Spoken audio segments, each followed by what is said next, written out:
Now, I have got an example of evangelizing. I think this is a good example. Matt Cuss is a Google engineer been so for like about 10 years.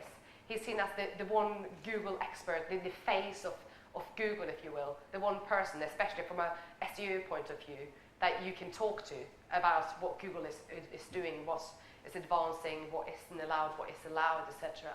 He's the man behind the spam filters, making sure that you don't get loads of dodgy results in the search engines, and it's kind of like the man that knows, probably most likely to know the actual algorithm, although apparently no one knows. Here's an example of a search result for when you're searching Matt Cuss on Google.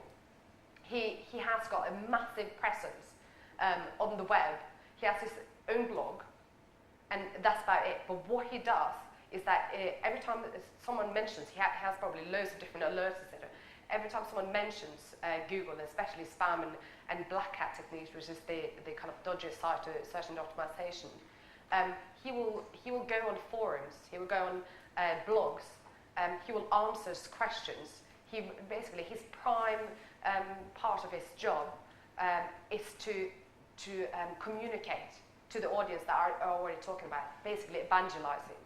And this is such a powerful way of communicating with your audience, and very relevant for B2B, especially for the big brands that quite often have a lot of buzz but doesn't really know what the people are saying, and let alone communicates back.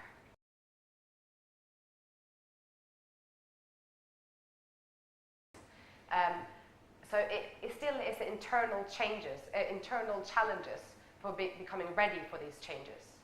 If you just started thinking about SEO now, you need to really catch up to get into the future stage, to get involved in universal search, to get into the reputation management and online PR.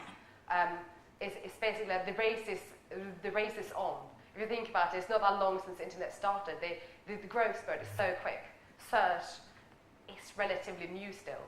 So first steps should maybe be about monitoring and responding, making sure that you monitor your brand, know what people are talking about you, and what they're saying. If you can respond, that's great, but at least know what's being talked about. If you can't respond directly, maybe at least you know how to change your marketing strategy. And more than anything, embrace the trends and leverage what you can for the future. Instead of being like cynical about the future, whether the relevancy has to B2B, be one of the forefronters of doing this in B2B. You will have a big advantage in the long run, even in the short run, from your competitors.